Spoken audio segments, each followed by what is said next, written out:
I think Walter Nolen said it best. Ain't nobody beating Ole Miss but Ole Miss. This is the Locked On Ole Miss podcast. You are Locked On Ole Miss, your daily podcast on the Ole Miss Rebels, part of the Locked On Podcast Network, your team every day.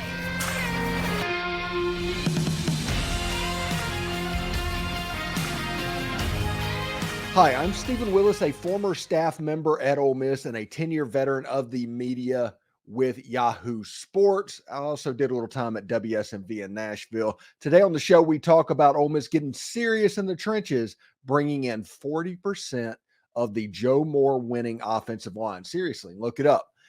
What does that mean for the national championship run that Ole Miss is looking to make? We'll talk about that a little bit. And Michigan's transfer portal window is wide open. We'll talk about that as well. As I mentioned, I'm Stephen Willis, and the Locked On Ole Miss podcast, your daily podcast on the Ole Miss Rebels, part of the Locked On Podcast Network, your team every day. We're free and available on all the podcast apps and YouTube. Thank you very much for making the Locked On Ole Miss podcast your first listen every day, and a special hello to the everydayers that make the show what it is. Today's episode is brought to you by Gametime. Download the Gametime app, create an account, and use code Locked On for $20 off your first purchase.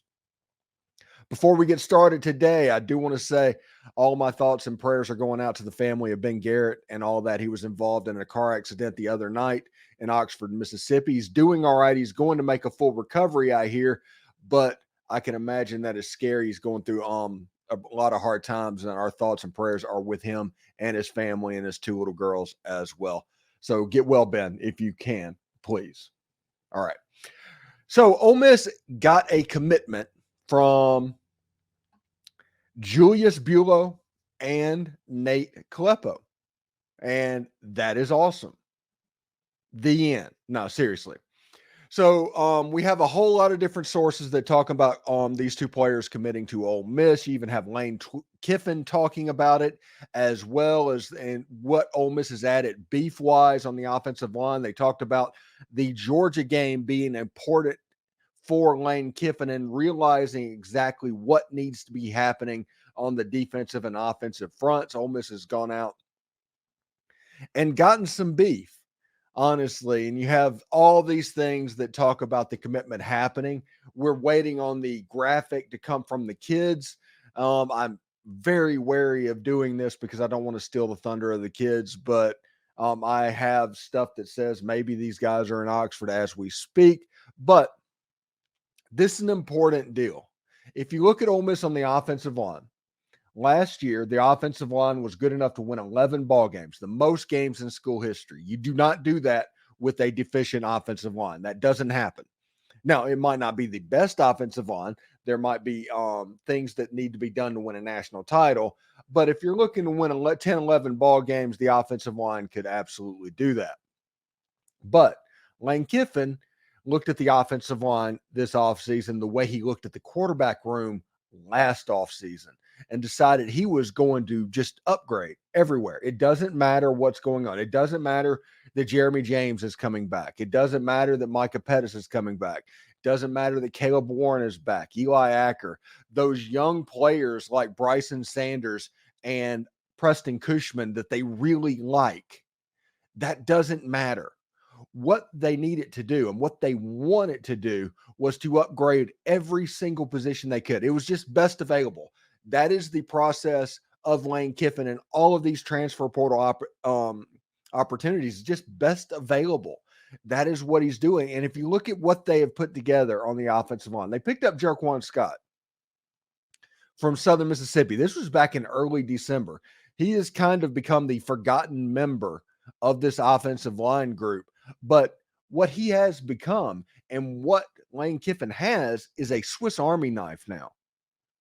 Somebody that can kind of just fit in at multiple positions on the offensive line and do a good job and make it to where if, say, Caleb Warren goes down injured, that four players doesn't need to be switched around to where Georgia looked bad. That night, no, Georgia did not look good. But let's also remember that Micah Pettis did not play in that football game. The starting left tackle in that game, Jaden Williams, got hurt on like the 4th play of the game. And all of this mixing and matching was happening on the offensive front. While they had Jaden Williams, they went straight down the field and scored a touchdown. Once Jaden Williams got hurt, things happened. It was basically just Victor Kern and a whole bunch of people where they were mixing and matching. I think Lane Kiffin wants to avoid that happening again. This offensive line group is going to be one of the most experienced offensive line groups in the entire country.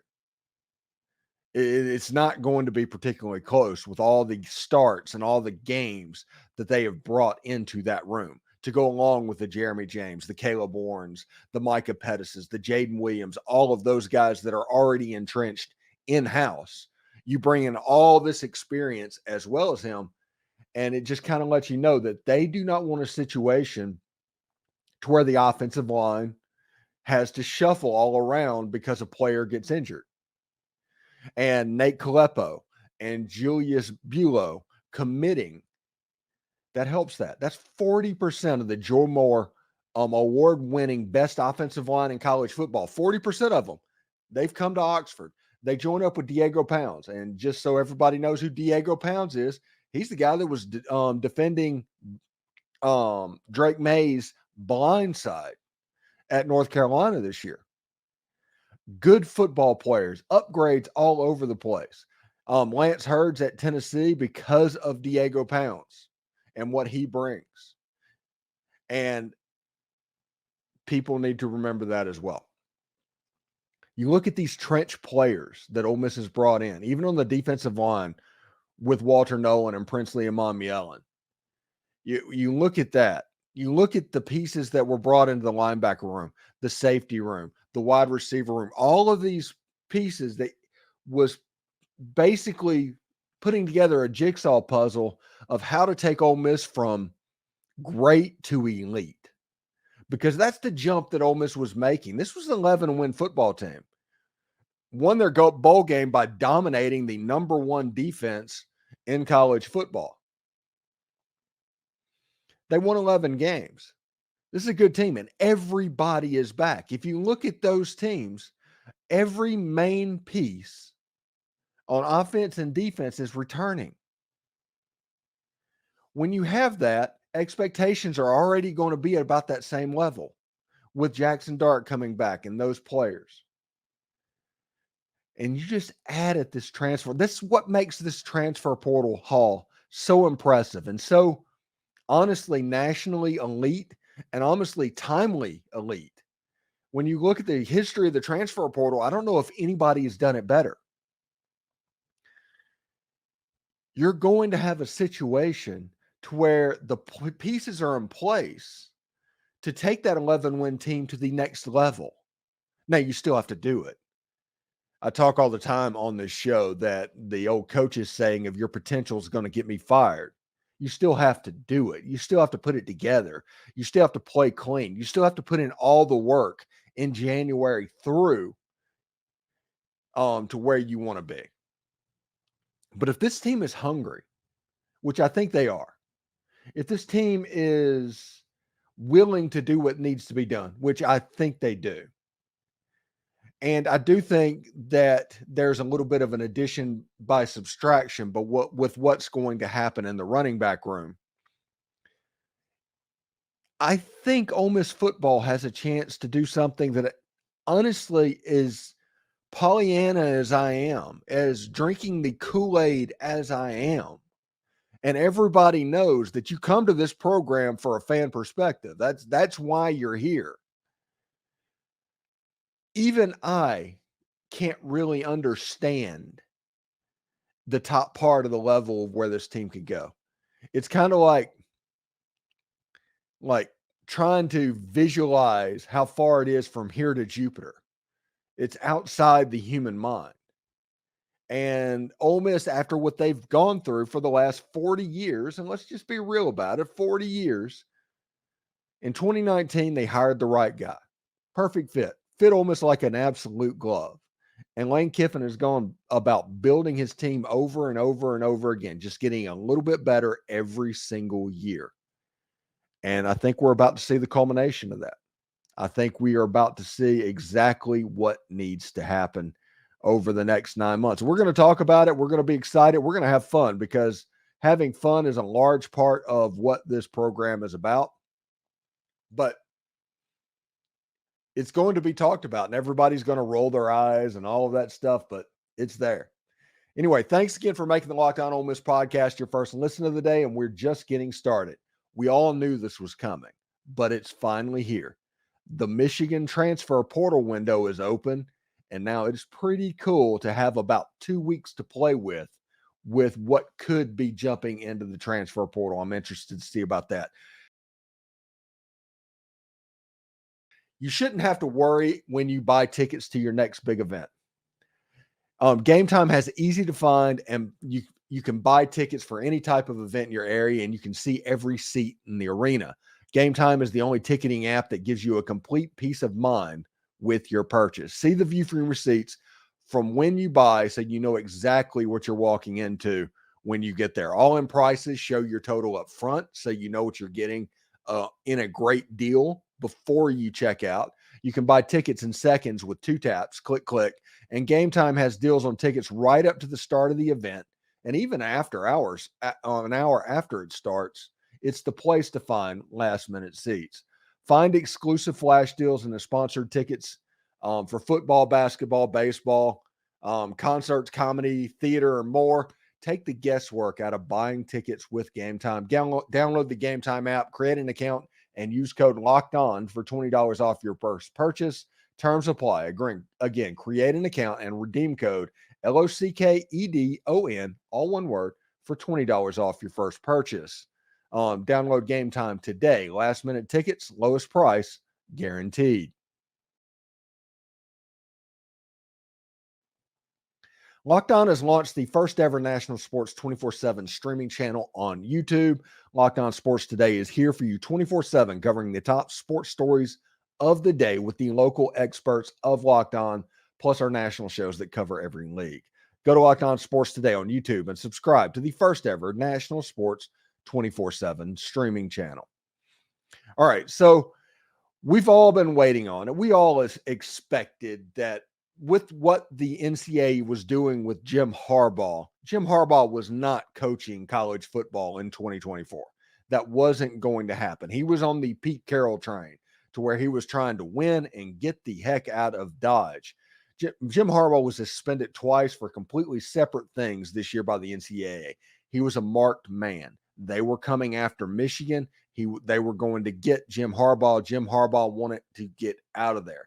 So Michigan, who is likely going to hire Sharon Moore, so nobody worry about anything like that.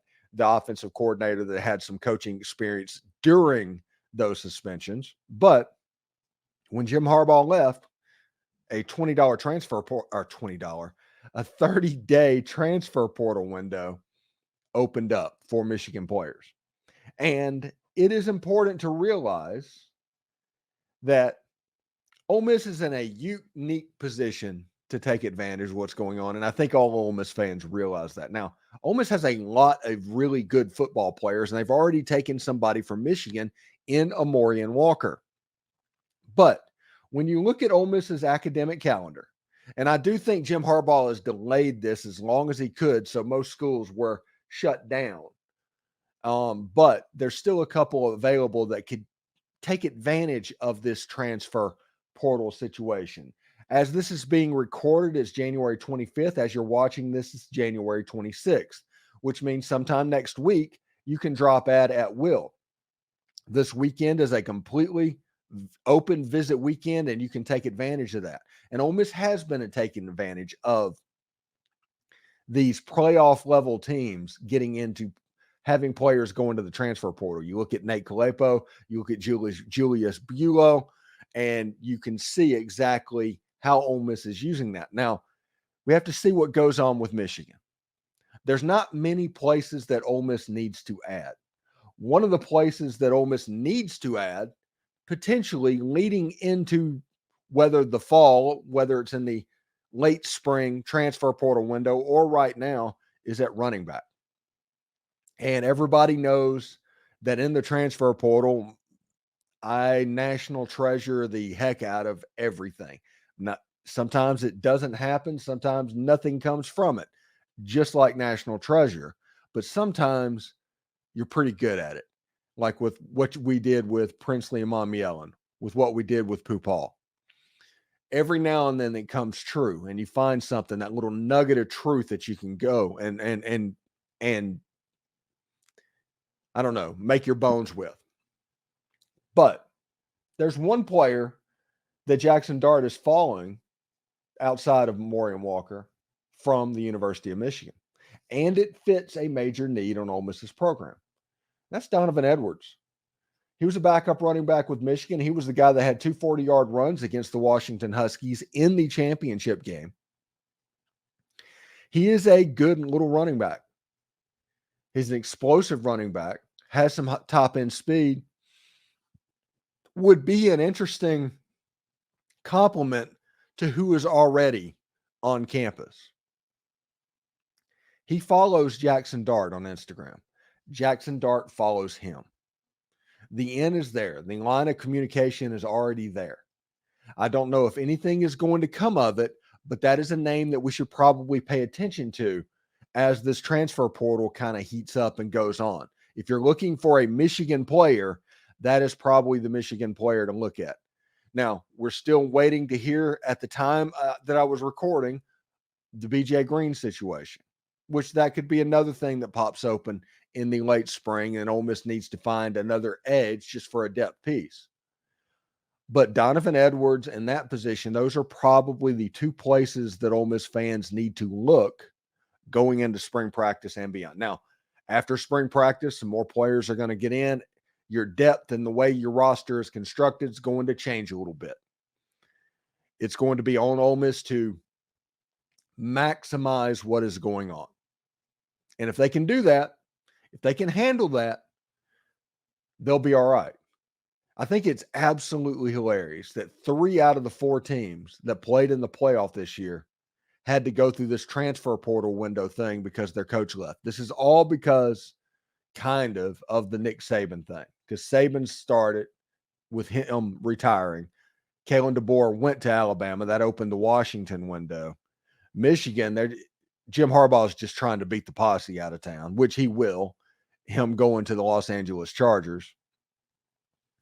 And you have this situation where Ole Miss can keep accumulating and accumulating their roster that is already the most talented roster that Ole Miss has had in my lifetime. And it's pretty cool to see. But Ole Miss has roughly 2 weeks. February 7th is the absolute put it in stone day that this needs to be over with. That's January 31st to February 7th. You need instructors' permission to get a player into school. Ole Miss will get instructors' permission. I mean, I'm not worried necessarily about that. But February 7th is the absolute concrete drop dead date. And you got 2 weeks, roughly half of the window that Michigan players can get into so that Ole Miss can swim in those waters. So do not be surprised if Ole Miss has visitors on campus this weekend, even on their junior day, but also outside, and kind of opens up next week as well. We'll see exactly how that goes. I'm really fired up about what could happen. Still more to come on Locked On Ole Miss, part of the Locked On Podcast Network. Listen, I tell you why I hate the term must win in January for basketball more than just anything. And we'll talk about the next must win game as this thing builds up. Once you start, you can't stop. It's kind of like jet fuel. You keep going. But we'll talk about that and talk some more Ole Miss hoops next. The NFL regular season is wrapping up, but there's still time to get in on the action with FanDuel. It's America's #1 sports book. Right now, new customers can get $150 in bonus bets guaranteed when you place a $5 bet. That's $150 in bonus bets, win or lose. The app is so easy to use, and there's so many different ways to bet, like same game parlays. Like you don't know exactly how that goes, and they have this parlay hub. So if you don't know how to construct your parlays, You can see what the popular ones are in their system. They also have an explore tab where there might be some bets that are a little bit more creative than you can do, because I'm not a very creative person in this thing. So you can see exactly some bets that you can make in the explore tab, and they have so much more. So visit fanduel.com/locked on and make your first bet a layup. FanDuel, it's an official partner of the NFL. Thanks for making Locked On Ole Miss your first listen of the day, and shout out to the everydayers. Locked On has launched the first ever national sports 24/7 streaming channel on YouTube. Locked On Sports Today is here for you 24/7, covering the top sports stories of the day with the local experts of Locked On, plus our national shows that cover every single league. For your second listen, go to Locked On Sports Today on YouTube and subscribe to the first ever national sports 24/7 stream channel. Be part of history. So last night we had Tim Thomas on, and he talked all about the game, and he previewed Texas A&M and all that. And one thing that's interesting to me, and we heard this all leading up to the Arkansas game, and I am not doubting that the Arkansas game was an important game. Believe me, I'm not doubting that. I do want to point out, though, that whenever you do a must win for a team in January, pretty much every game after that is a must win as well. It just is. And whenever you do that, you heighten the anxiety of people going into games. You create pressure that isn't really there, and you create expectations that isn't really there. Ole Miss came into that Arkansas game a 2-3 team. They were fired up. They knew it was an important game because it was a game that Ole Miss could win, and they needed to hold serve at home. And those type reasons are what made it an important game. It wasn't just a situation to where Ole Miss absolutely had to win this game. And you look at this moment in time, and it was an inflection point of what the whole season was going to be. And I do realize in the media today, you take the last data point and you stretch it to infinity. And it doesn't matter. In reality, it's going to go like this, and that's going to happen. But whenever you're giving your analysis, it's that straight line. If you lose your last game, you're going to lose every game. If you won your last game, you're going to win every game. And that is just what people do. And that isn't the way it works. And I think that does people a disservice whenever they pay attention to what's going on. So one thing that I found interesting, like I said, we talked to Tim Thomas last night about this, but I think it was interesting to see that Ole Miss defensively, they balled out. We always talked about Ole Miss being a high-level defensive team was what Chris Beard was going to create. Ole Miss actually balled out on that one. Held Arkansas to 33% shooting. Their three-point percentage was low as well, like 22% or something like that. Turned them over a little bit, out-rebounded them by 15, which is something that we were excited. And Ole Miss ended up winning 77-51 in this, quote, must-win game. Now, the next must-win game for Ole Miss is Texas A&M Saturday. It's a game that Ole Miss can win. Now, I'm just joking about the must-win stuff, and I'm kind of tongue-in-cheek making fun of other people about it. But it is an important game, and this is why it's an important game. Ole Miss has home games coming up against Auburn, which is going to be tough. Auburn lost earlier this week against Alabama in Alabama. Again, it's hard to win basketball games on the road. That's just the way it is. The home environment for college basketball is absolutely massive. And Ole Miss is going to College Station. For Ole Miss to go 9-9, they can win all their home games, which they're on pace for at the moment. I don't think they've lost a home game this year. But a win on the road would give them a little bit of leeway at home. And a game like Texas A&M, Texas A&M is a good basketball team. Buzz Peterson does a really good job with Texas A&M.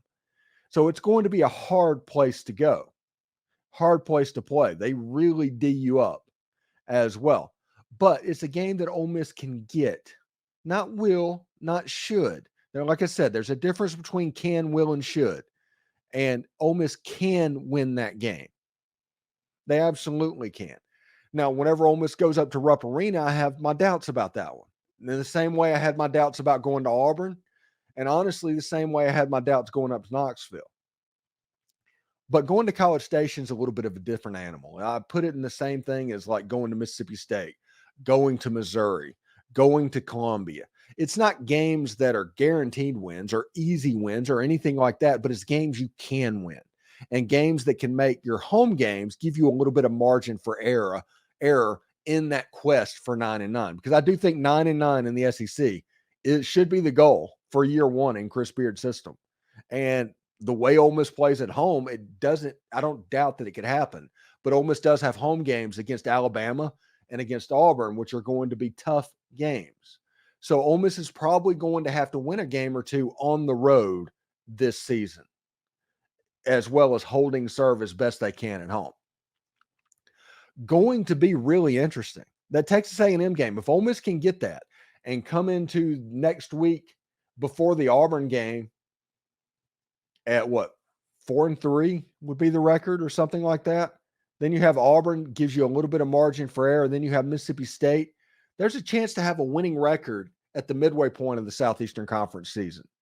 And that would be a win for Chris Beard. There's no other way. There's no way you can sugarcoat it.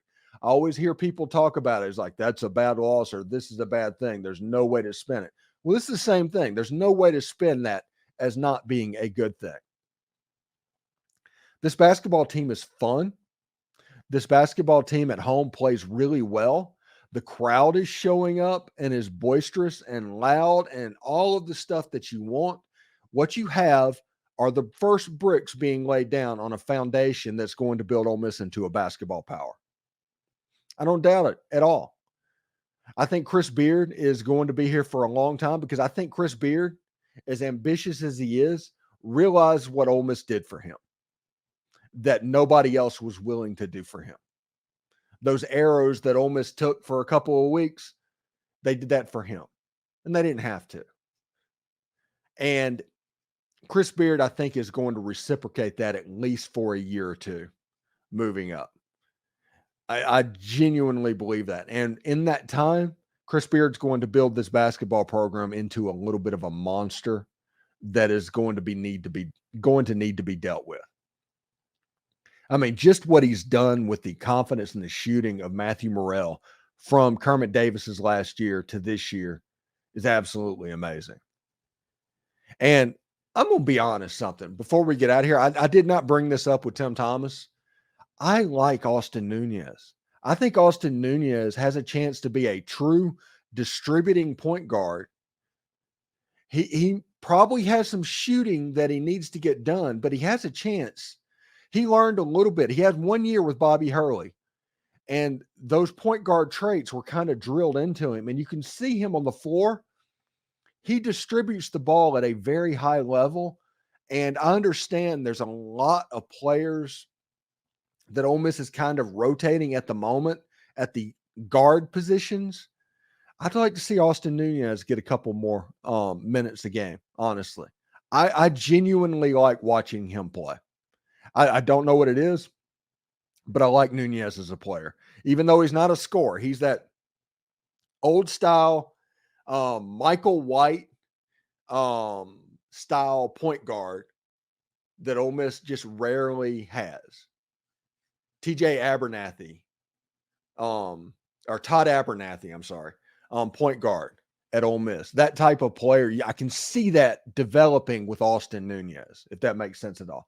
Anyway, thanks for making the Locked On Ole Miss podcast your first listen every day as we continue to turn our attention to the transfer portal and look to basketball and start baseball coverage in, heck, just a couple of weeks. For your second listen, Locked On has launched the first ever national sports 24/7 streaming channel on YouTube. Locked On Sports Today is here for you 24/7, covering the top sports stories of the day with the local experts of Locked On, plus our national shows that cover every single league.